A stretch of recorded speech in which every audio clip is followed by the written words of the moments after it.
رشتہ داروں قرابت داروں کے بارے میں گفتگو ہو رہی ہے۔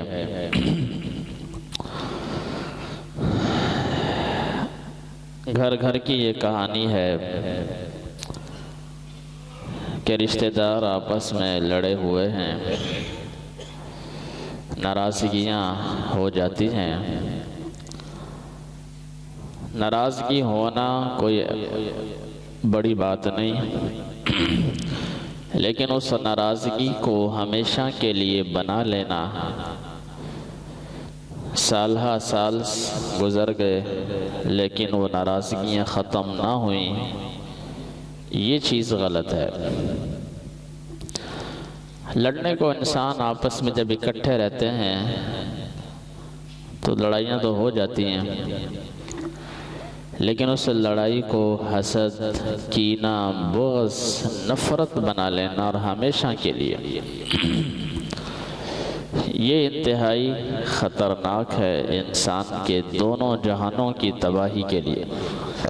دنیا بھی تباہ ہو جاتی ہے، آخرت بھی تباہ ہو جاتی ہے۔ گزشتہ جمعہ مبارک کے خطاب میں کچھ باتیں آپ کے سامنے میں نے عرض کی تھیں، بڑی اہم باتیں تھیں۔ حضرت یوسف علیہ السلام کی مثال آپ کے سامنے میں نے پیش کی کہ ان کے بھائیوں نے کتنا ظلم کیا، کتنی ناانصافی کی، لیکن یوسف علیہ السلام نے اپنے بھائیوں سے کتنا اچھا سلوک کیا۔ ظلم کا بدلہ انہوں نے معافی سے دیا، اور رسول اللہ صلی اللہ علیہ وسلم پر بھی کتنے ظلم ڈھائے مکہ والوں نے۔ مکہ والے آپ کے رشتہ دار ہیں، قرابت دار ہیں، خاندان والے ہیں، قبیلے والے ہیں، لیکن آپ صلی اللہ علیہ وسلم نے جب مکہ فتح فرمایا تو حضور علیہ السلام نے ان کے ساتھ کتنا اچھا سلوک فرمایا۔ تو یہ عمدہ مثالیں ہمارے لیے۔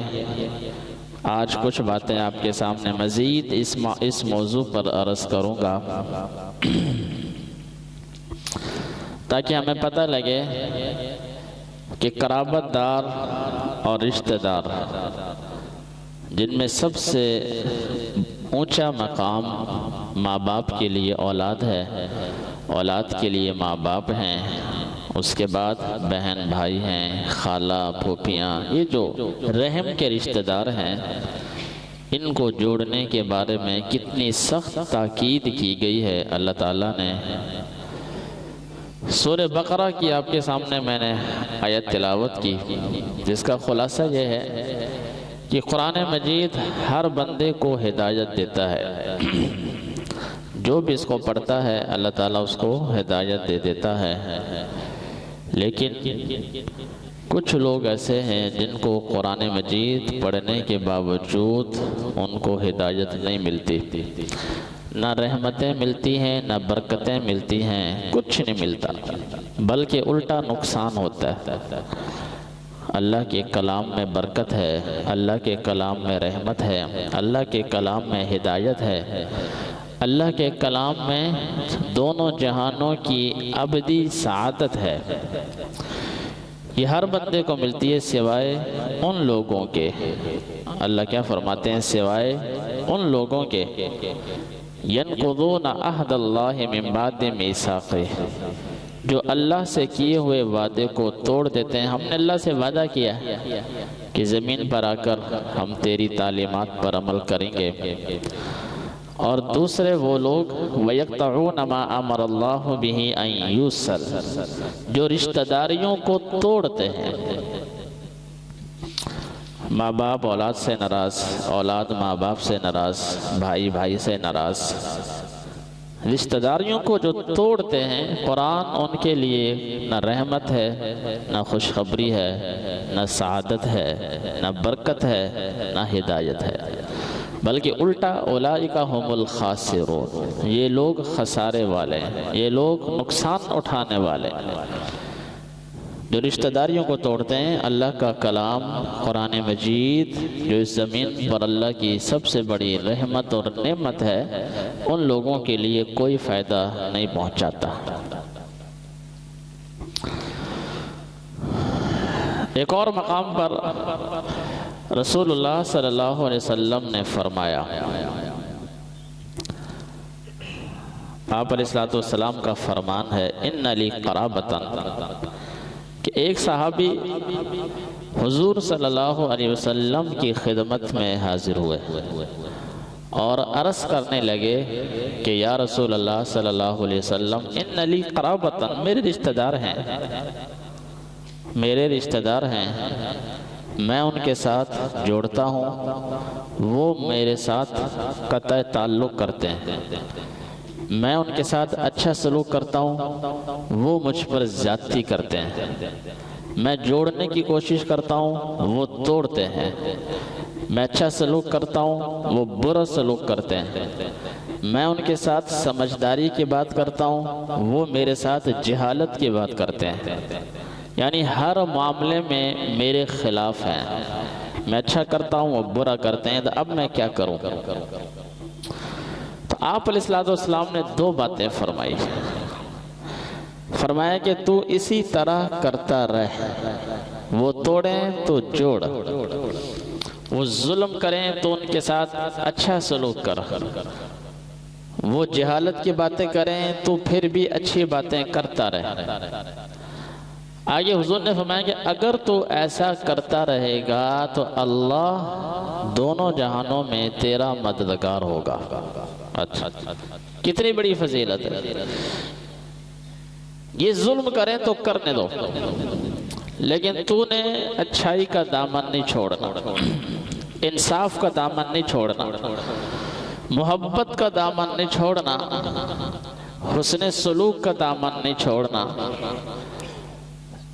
ایک بھائی زیادتی کرتا ہے، خدا نہ خواستہ اس پر کوئی پریشانی آ گئی تو نے پیچھے نہیں ہٹنا، یہی مطلب ہے اچھے سلوک کا۔ بہن نے زیادتی کی یا بھائی نے زیادتی کی اور اس پر کوئی مصیبت آ گئی، پریشانی آ گئی تو اس کو پریشان نہیں کرنا۔ عام طور پہ یہ جو تان و تشنیع کی جو گفتگو ہے یہ رشتہ داروں میں ہوتی ہے، کسی اجنبی کو کس نے تانا مارنا ہے؟ انسان جن کے ساتھ رہتا ہے، اپنے بہن بھائیوں کے ساتھ رہتا ہے، اپنے دوستوں کے ساتھ رہتا ہے، اپنے پڑوسیوں کے ساتھ رہتا ہے، ان تمام کے حقوق اللہ تعالیٰ نے بیان فرمائے۔ پڑوسیوں کے حقوق بھی ہیں، دوستوں کے حقوق بھی ہیں، رشتہ داروں کے حقوق بھی۔ تو وہ زیادتی کریں تو کریں، لیکن تو نے ان کے ساتھ اچھا سلوک کرنا ہے۔ اگر تو ایسا کرے گا تو دونوں جہانوں میں اللہ تیرا مددگار ہوگا، وہ کبھی بھی تجھے رسوا نہیں کرے گا۔ کتنی بڑی سعادت ہے کہ اللہ جس کا مددگار ہو جائے۔ ایک اور حدیث میں مشہور روایت ہے بخاری اور مسلم کی، آپ صلی اللہ علیہ وسلم نے فرمایا، من احب ان یبسط فی رزق، جو شخص پسند کرتا ہے کہ میرے رزق میں اضافہ ہو اور میری عمر میں برکت ہو، فَلْيَصِلْ رَحِمَهُ، وہ اپنے رشتہ داروں کے ساتھ اچھا سلوک کرے۔ اب یہ کہنے کو تو میرے بھائیو دو جملے، لیکن انسان کی چاہت یہی ہوتی ہے کہ میری عمر میں برکت، ہر انسان کی خواہش۔ اور حدیث شریف میں بھی آتا ہے، انسان کی خوش قسمتی ہے لمبی عمر ملے اچھے اعمال کے ساتھ۔ لمبی عمر کا ہونا اچھی بات ہے، لمبی عمر ہونا کوئی بری بات نہیں، سعادت مندی ہے۔ اللہ کے نبی نے فرمایا خوش قسمتی ہے لمبی عمر، لیکن اچھے اعمال کے ساتھ، برے اعمال کے ساتھ نہیں، وہ تو بدبختی ہے۔ عمر میں برکت ہو انسان کی سعادت مندی ہے، رزق میں برکت ہو، رزق میں کشادگی ہو، ہر انسان چاہتا ہے۔ تو اس کا نسخہ کیا بیان فرمایا اللہ کے نبی صلی اللہ علیہ وسلم نے، فَلْيَصِلْ رَحِمَهُ، اپنے رشتہ داروں کے ساتھ حسن سلوک کرے۔ ایک صحابی تشریف لائے، یا رسول اللہ صلی اللہ علیہ وسلم، میرے والد دنیا سے چلے گئے، اب میں ان کی خدمت کیسے کروں؟ والدین کی خدمت بڑا اجر ہے، بڑا ثواب ہے، بڑی خوش قسمتی ہے، بڑی سعادت مندی ہے۔ اب وہ دنیا میں نہیں رہے، میں کیا کروں؟ اللہ کے نبی نے کیا فرمایا، تیرے والدین کے جو دوست ہیں، جو ملنے والے ہیں، تو ان کے ساتھ اچھا سلوک کر۔ تجھے جن جن کے بارے میں پتہ ہے کہ میرے والد صاحب کے یہ دوست ہیں، یہ میرے والد صاحب کے عزیز ہیں، ان کے ساتھ حسن سلوک کر، یا والدہ کے جو رشتہ دار ہیں، عزیز ہیں، ان کے ساتھ تیرا یہ عمل بعین ہی اسی طرح ہے جس طرح کہ تو والدین کی خدمت کر رہا ہے۔ کتنا مقام ہے ان تعلقات کا، لیکن یہ تعلقات اخلاص کی بنیاد پر ہوں، لالچ کی بنیاد پر نہ ہوں، لالچ کی بنیاد پر نہ ہوں کہ آج میں اس کی کر رہا ہوں، کل یہ میری خدمت کرے گا۔ محض وَمَا لِأَحَدٍ عِنْدَهُ مِن نِعْمَةٍ تُجْزَى، مومن وہ ہے، سورہ لیل میں فرمایا، متقی وہ ہے جو کسی پر احسان کرتا ہے صرف اور صرف إِلَّا ابْتِغَاءَ وَجْهِ رَبِّهِ الْأَعْلَى، اس اعلیٰ بلند پروردگار کی رضا کو حاصل کرنے کے لیے۔ یہ ہے متقی جو کسی پر احسان کرتا ہے صرف اور صرف اللہ کے لیے کرتا ہے۔ تو اللہ تعالیٰ نے بھی فرمایا وَلَسَوْفَ يَرْضَى، آج وہ اللہ کو راضی کرنے کے لیے کسی پر احسان کرتا ہے تو کل قیامت آنے والی ہے تو اللہ اس کو راضی کرے گا۔ یہ قرآن مجید کے الفاظ ہیں، وَلَسَوْفَ يَرْضَى، آج یہ شخص اللہ کی رضا کو حاصل کرنے کے لیے کوشش کرتا ہے، عمل کرتا ہے، کل اللہ اس کو راضی کرے گا۔ کل اللہ فرمائیں گے ہاں میرے بندے بتا تجھے کیا چاہیے، جو مانگے گا تجھے ملے گا۔ وَلَكُمْ فِيهَا مَا تَشْتَهِي أَنفُسُكُمْ وَلَكُمْ فِيهَا مَا تَدَّعُونَ، جو دل میں تیری تمنا، چاہت، جو دل میں آرزو پیدا ہوگی اللہ فوراً عطا کر دے گا، جو مانگے گا اللہ فوراً عطا کر دے گا۔ نزلم من غفور الرحیم، یہ مہمانی ہوگی بخشنے والے مہربان کی طرف سے، اور یہ مہمانی چند روزہ نہیں ہوتی جیسے دنیا میں 3 دن مہمان، 4 دن مہمان، فرمایا نہیں، ہمیشہ ہمیشہ کی مہمانی ہوگی۔ یہ تعلقات سے حسن سلوک ہو اللہ کی رضا کے لیے، دکھلاوے کے لیے نہ ہو، کسی غرض کے لیے نہ ہو کہ آج میں کر رہا ہوں کل یہ میرے ساتھ کرے گا۔ اوپر والا ہاتھ، دینے والا ہاتھ لینے والے ہاتھ سے بہتر ہے، اللہ کی رضا کے لیے۔ جب آپ اللہ کی رضا کے لیے کریں گے پھر آپ کو پریشانی نہیں ہوگی۔ وہ ظلم بھی کرے گا تو آپ پریشان نہیں ہوں گے، وہ زیادتی کرے گا آپ کیونکہ جس ذات کے لیے آپ نے احسان کیا ہے وہ تو راضی ہے۔ نظر اس رب پر ہو، مخلوق پر نہ ہو۔ تو جو شخص چاہتا ہے کہ میرے رزق میں اضافہ ہو، میری عمر میں برکت ہو، وہ رشتہ داروں سے تعلقات کو نہ توڑے، چھوٹی چھوٹی باتوں پہ ناراض ہو جانا یا ان کے حقوق کو دبا لینا، ان کا کچھ دینا ہے اس کو دبا لو۔ عام طور پہ جھگڑے انہی باتوں پر ہوتے ہیں، ایسا نہ کرے۔ جیسا کہ ایک اور حدیث شریف میں آپ علیہ السلام سے پوچھا گیا کہ یا رسول اللہ صلی اللہ علیہ وسلم، واصل کا معنی ہوتا ہے جوڑنے والا، واصل کون ہوتا ہے؟ ہم کس کو کہیں گے کہ یہ شخص واصل ہے، یہ جوڑنے والا ہے رشتہ داروں کو، تعلقات کو؟ تو آپ نے کیا فرمایا؟ لیس الواصل بالمکافی، پورا بدلہ چکانے والا واصل نہیں ہوتا۔ کیا مطلب؟ اگر ایک بھائی کے ساتھ اچھا سلوک کرتا ہے، اس کے بدلے میں دوسرا بھائی بھی اچھا سلوک کرتا ہے، اسے نہیں واصل کہتے۔ یہ تو بدلے پہ بدلہ ہے، یہ تو بدلے پہ بدلہ ہے۔ کسی نے احسان کیا آپ نے بھی احسان کر دیا، کسی نے آپ پر نیکی کی آپ نے بھی کر دی بدلے میں، نہیں۔ حضور فرماتے ہیں کہ واصل وہ ہے، جوڑنے والا وہ ہے کہ جس کے ساتھ تعلقات کو توڑا جائے لیکن وہ پھر بھی جوڑتا ہے۔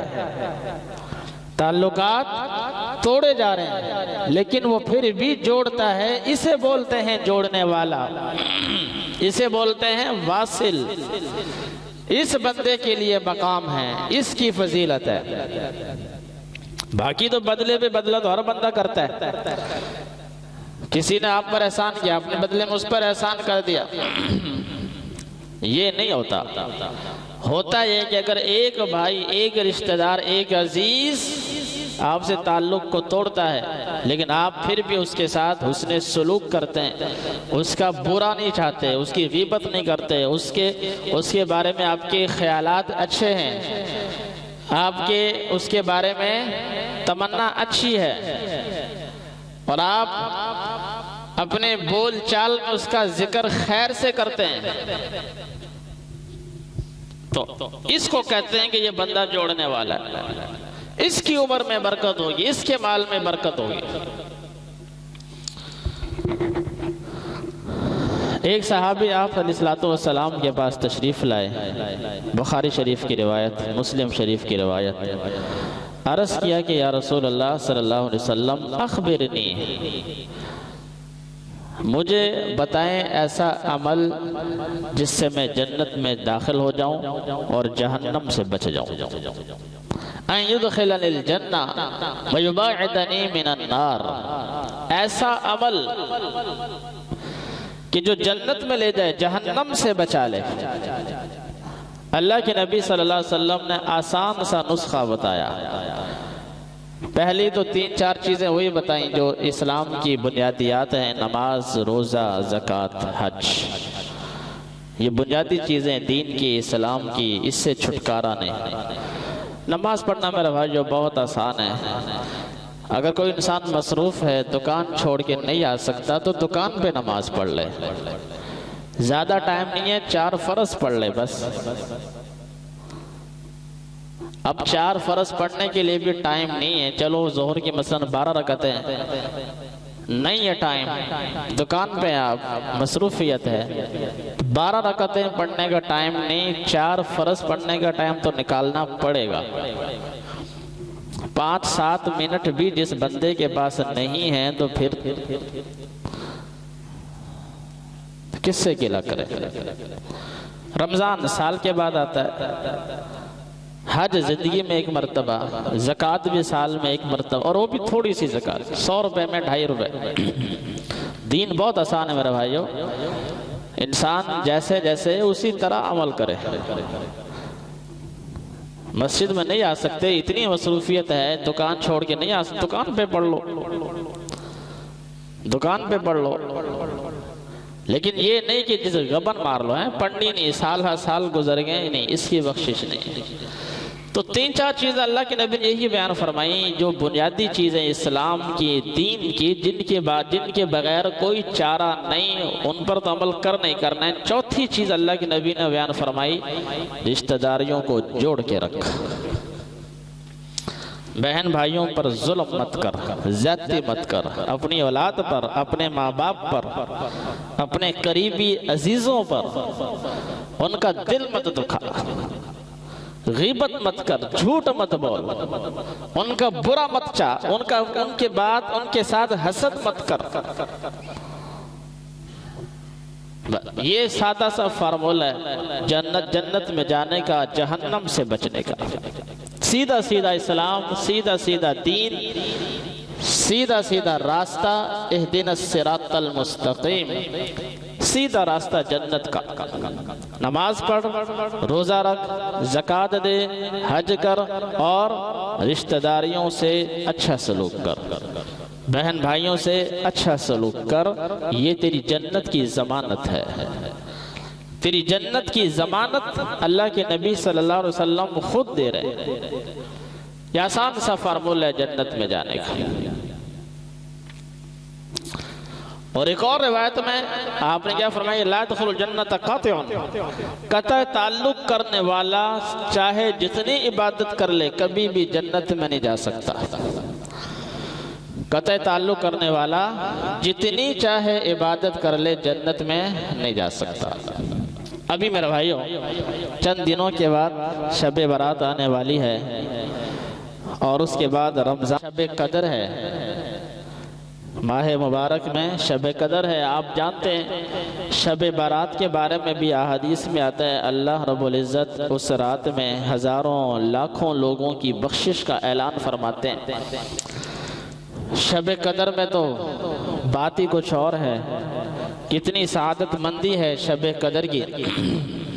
ماہ مبارک میں وہ رات آئے گی اللہ تعالیٰ اس رات میں بھی اپنے بندوں کی بخشش کا اعلان فرماتے ہیں، لیکن آپ جانتے ہیں کچھ لوگ ایسے ہیں جن کی ان مقدس راتوں میں، مقدس مہینے میں بھی بخشش نہیں ہوتی۔ کتنی بدبختی ہے ان لوگوں کی میرے بھائیوں۔ وہ کون لوگ؟ ان میں سے ایک بندہ یہ بھی ہے جو رشتہ داروں سے تعلق توڑتا ہے۔ دیکھیں میرے بھائیوں، لڑائی ہو جاتی ہے، بھائیوں میں ہو جاتی ہے۔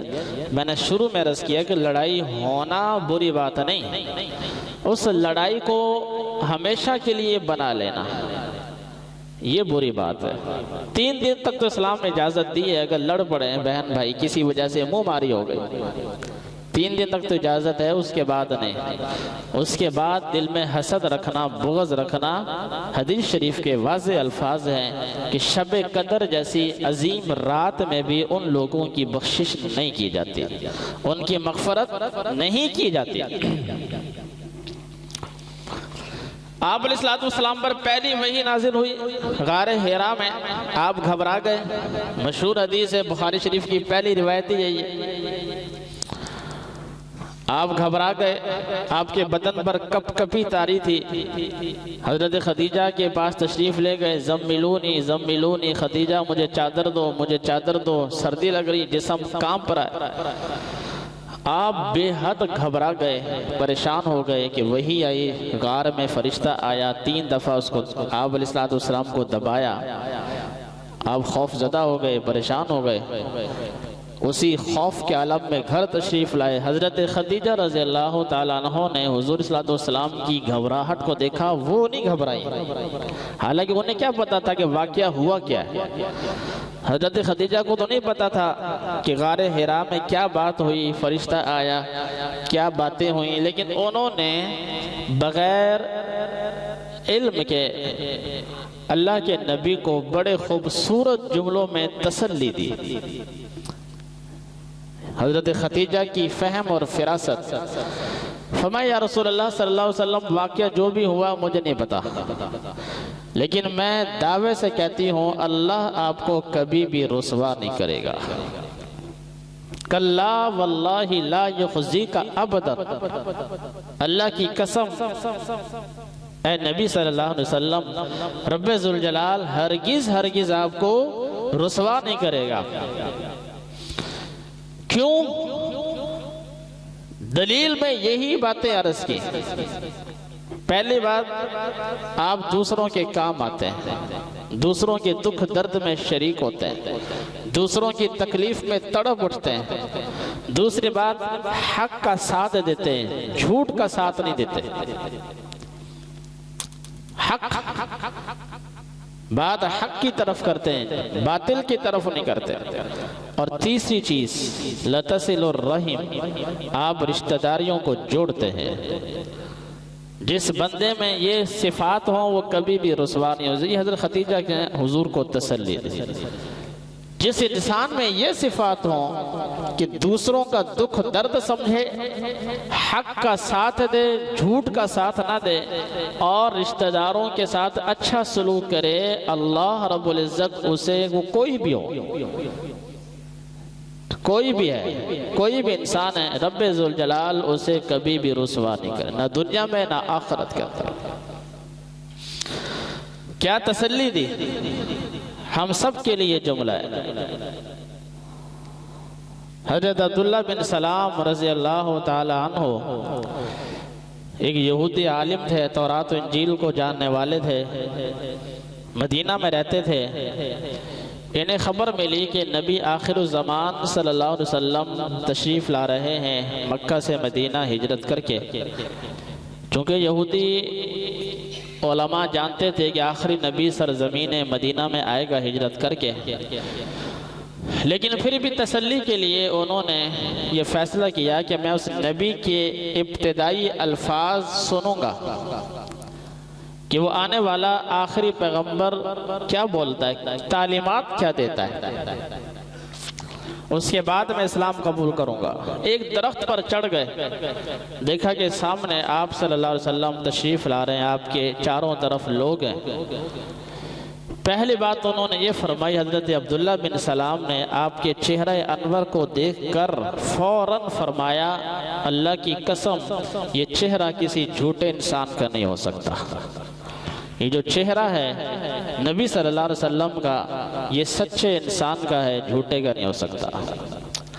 آپ تشریف لائے، آپ کے ساتھ ساتھ چلنے لگے، سب سے پہلے جو جملے حضور نے ارشاد فرمائے وہ سماعت فرمائے۔ اللہ اکبر۔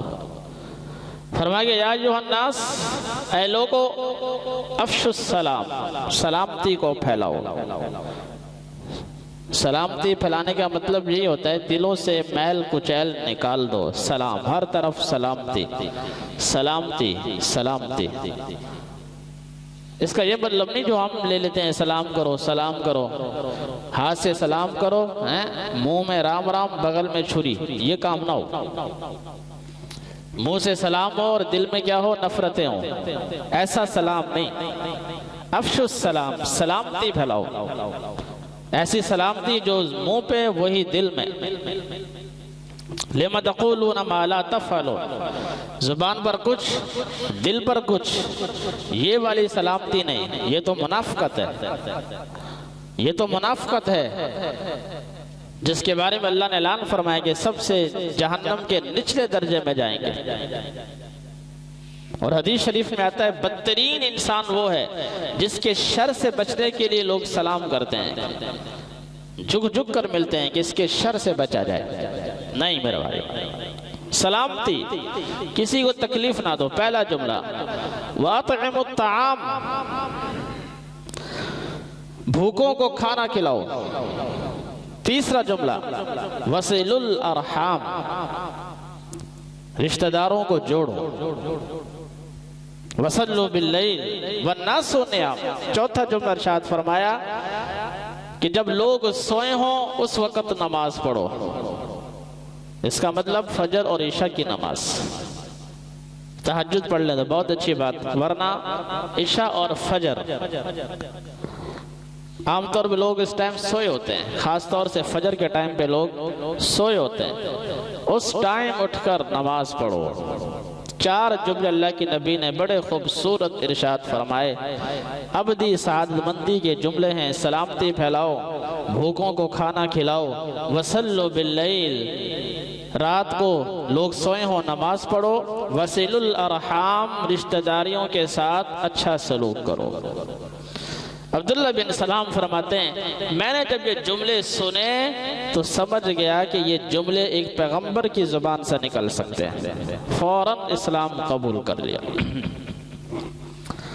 یہ ہے تعلیمات دین کی، یہ ہیں تعلیمات اسلام کی، یہ ہیں تعلیمات قرآن کی، یہ ہیں تعلیمات خالق کائنات کی۔ سورہ قلم میں اللہ تعالیٰ نے آپ صلی اللہ علیہ وسلم کے بارے میں اعلان فرمایا، نون والقلم، قسم ہے قلم کی، وما یسترون، قسم ہے لکھنے کی۔ قلم بڑی عظیم چیز، لکھنا۔ ما انت بنعمت ربک بمجنون، اے نبی صلی اللہ علیہ وسلم اپنے رب کی فضل سے آپ مجنون اور پاگل نہیں، جیسا کہ لوگ کہتے ہیں، ایسی بات نہیں۔ وَإِنَّكَ لَعَلَىٰ خُلُقٍ عَظِيمٍ، بے شک آپ اعلیٰ اخلاق پر فائز ہیں۔ یہ جو جملہ ہے وَإِنَّكَ لَعَلَىٰ خُلُقٍ عَظِيمٍ، آپ اعلیٰ اخلاق پر فائز ہیں۔ یہاں پر کچھ لوگ میرے بھائی ایک جملہ بول دیتے ہیں کہ اللہ نے جملہ حضور کے بارے میں فرمایا، کسی اور نبی کے بارے میں نہیں فرمایا۔ ایسی بات نہیں کرنی چاہیے، کسی اور نبی کی نفی تو نہیں کی نا۔ اب اگر جملہ حضور کے بارے میں فرمایا کہ حضور اعلیٰ اخلاق پر فائز ہیں تو اس کا یہ مطلب نکال لو کہ اور نبی کے لیے نہیں فرمایا، تو کیا مطلب اور نبی اعلیٰ اخلاق پر نہیں تھے؟ یہ جملے عام طور پہ آپ سنتے ہیں۔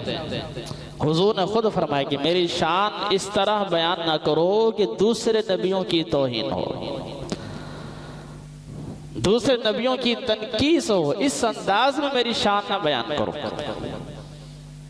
اللہ کے نبی کے بارے میں آپ نے فرمایا، اللہ تعالیٰ نے تو اس کا یہ مطلب نہیں کہ دوسرے پیغمبر اعلیٰ اخلاق پر فائز نہیں تھے، وہ بھی الحمدللہ سب نبی اعلیٰ اخلاق پر فائز تھے، حضرت آدم علیہ السلام سے لے کر حضرت محمد مصطفیٰ صلی اللہ علیہ وسلم تک ہر نبی، چاہے وہ ابراہیم علیہ السلام، چاہے عیسیٰ علیہ السلام، چاہے یوسف علیہ السلام، چاہے ایوب علیہ السلام، کوئی بھی اللہ کا نبی اعلیٰ اخلاق پر فائز ہے۔ حضور کے بارے میں اللہ نے کیا فرمایا؟ وَإِنَّكَ لَعَلَىٰ خُلُقٍ عَظِيمٍ، اے میرے حبیب صلی اللہ علیہ وسلم آپ اعلیٰ اخلاق پر فائز ہیں۔ اس کی تشریح مفسرین اکرام نے فرمائی کہ آپ علیہ السلام کا وہ کون سا ارشاد ہے جس بنیاد پر اللہ نے حضور کو فرمایا آپ کی تعلیمات اعلیٰ اخلاق پر مبنی ہیں؟ وہ جملہ کیا ہے؟ مفسرین فرماتے ہیں وہ جملہ یہ ہے، سلمن قطعک، سلمن قطعک، جو تجھ سے توڑے تو اجھ سے جوڑ، وَأَحْسِنْ إِلَىٰ مَنْ أَسَاءَ إِلَيْكَ، اور جو تیرے ساتھ زیادتی کرے تو اس کے ساتھ اچھا سلوک کر، وَعْفُ عَمَّنْ ظَلَمَكَ، اور جو تجھ پر ظلم و زیادتی کرے تو اس کو معاف کر۔ یہ وہ حضور صلی اللہ علیہ وسلم کا فرمان ہے، جو توڑے اس سے جوڑو، جو زیادتی کرے اس سے اچھا سلوک کرو، جو ظلم کرے اسے معاف کر دو۔ یہ وہ تعلیمات ہیں جن کے بارے میں کہا گیا کہ آپ کی تعلیمات اعلیٰ اخلاق پر مبنی ہیں۔ آگے مفسرین نے فرمایا وَذَلِكَ غَرِيبٌ جِدًّا، یہ ہے بہت مشکل۔ مفسرین نے فرمایا کہ یہ ہے بہت مشکل، کہنے کو تو یہ آسان ہے، جو توڑے اسے جوڑو، جو ظلم کرے اسے معاف کرو، جو زیادتی کرے اس کے ساتھ اچھا سلوک کرو۔ کہنے کو تو جملے خطیب نے بیان کر دیے، عوام نے سن لیے، لیکن آگے کیا فرماتے ہیں؟ وَذَلِكَ غَرِيبٌ جِدًّا، یہ بہت مشکل ہے، بہت ہی مشکل ہے۔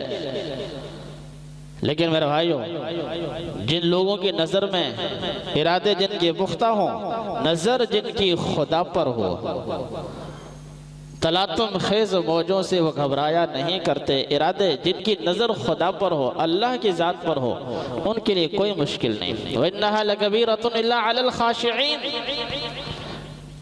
دین بڑا مشکل، ان چیزوں پر عمل کرنا بڑا مشکل، لیکن جو اللہ سے ڈرتے ہیں، الذین یظنون انہم ملاقو ربہم، جو اپنے رب سے ملنے کی امید رکھتے ہیں، وَأَنَّهُمْ إِلَيْهِ رَاجِعُونَ، جن کا یقین ہے کہ ہم نے لوٹ کر کہاں جانا ہے؟ اللہ کی طرف جانا ہے، ان کے لیے کوئی مشکل نہیں، ان کے لیے کوئی مشکل نہیں۔ حضرت علی رضی اللہ تعالیٰ عنہ کے چہرے پر یہودی نے تھوکا، حضرت علی اوپر یہودی نیچے، قادر تھے، اس کا سر قلم کر سکتے تھے۔ اللہ اکبر، شیر خدا، غلبہ تھا، دسترس میں تھا، پکڑ میں تھا، لیکن پیچھے ہٹ گئے، معاف کر دیا۔ پوچھا گیا کیوں؟ فرمایا کہ پہلے تو میں اللہ کا دشمن سمجھ کے اس پر وار کر رہا تھا، وہ خدا کا دشمن تھا، لیکن جب اس نے میرے منہ پہ تھوکا تو اب ذاتیات بیچ میں آ گئی۔ اب بیچ میں کیا آ گئی؟ ذاتیات آ گئی۔ اب اگر میں اس کا سر قلم کرتا تو پھر میں اپنی ذات کی وجہ سے کرتا، اللہ کے لیے نہ کرتا۔ بندہ مومن جو کام کرتا ہے اللہ کے لیے کرتا ہے، ذات کے لیے نہیں کرتا۔ اسی کو حضرت عائشہ صدیقہ رضی اللہ تعالیٰ عنہ بیان فرماتے ہیں، بخاری شریف کی حدیث ہے کہ آپ صلی اللہ علیہ وسلم نے کبھی بھی کسی سے اپنی ذات کے لیے بدلہ نہیں لیا۔ ہاں، اللہ کے لیے کسی کو چھوڑا نہیں، دشمن خدا کو معاف نہیں کیا، دین کے لیے، لیکن اپنے ذات کے لیے کسی سے بدلہ نہیں لیا۔ یہ بہت مشکل ہے میرا بھائیو، آسان نہیں، لیکن جو رب پر ایمان رکھتے ہیں، اللہ پر توکل رکھتے ہیں، ان کے لیے بہت آسان ہے۔ وَإِنَّهَا لَكَبِيرَةٌ إِلَّا عَلَى الَّذِينَ هَدَى اللَّهُ، جن کو اللہ ہدایت دے تو ان کے لیے بہت آسان ہے۔ وہ آنن فانن اپنے غصے کو پی جاتے ہیں. جیسا کہ میں نے 2 مہینے پہلے آپ کے سامنے شیخ سعدی رحمۃ اللہ علیہ کی حکایت نقل کی تھی کہ ایک بادشاہ کے دربار میں غلام سے بدتمیزی ہوئی، بادشاہ کی توہین ہوئی. بادشاہ نے حکم جاری کر دیا غلام کی گردن اڑا دو. پاس ایک وزیر بیٹھا تھا، اس نے بادشاہ کے کان میں یہ آیت پڑھی. وہ آیت کیا ہے؟ اللہ پسند کرتا ہے ان لوگوں کو جو اپنے غصے کو پی جاتے ہیں. والعافین عن الناس، لوگوں کو معاف کر دیتے ہیں. ایسے لوگوں کو اللہ کیا کرتا ہے؟ پسند کرتا ہے. بادشاہ نے یہ آیت کان میں پڑھی، سنی، فوراً غلام کو معاف کر دیا. ایسے لوگ ہوتے ہیں. تو خلاصہ کلام میرا بھائی یہ ہے کہ لڑائیاں ہو جاتی ہیں. کہ رمضان کا مقدس مہینہ آ رہا ہے، لڑائیوں کو ختم کیا جائے، اور اگر کسی بہن بھائی کا حق ہم نے دبایا ہوا ہے وہ حق دے دیا جائے. کچھ نہیں ہوتا، آپ 4 پیسے واپس کریں گے، اللہ کے فضل سے اللہ آپ کو جنت عطا کرے گا. اللہ اکبر. جنت کیا چیز ہے؟ ساری دنیا. فرمایا کہ ایک بالشت جگہ جنت کی دنیا ما فیہا سے بہتر ہے. یقین ہونا چاہیے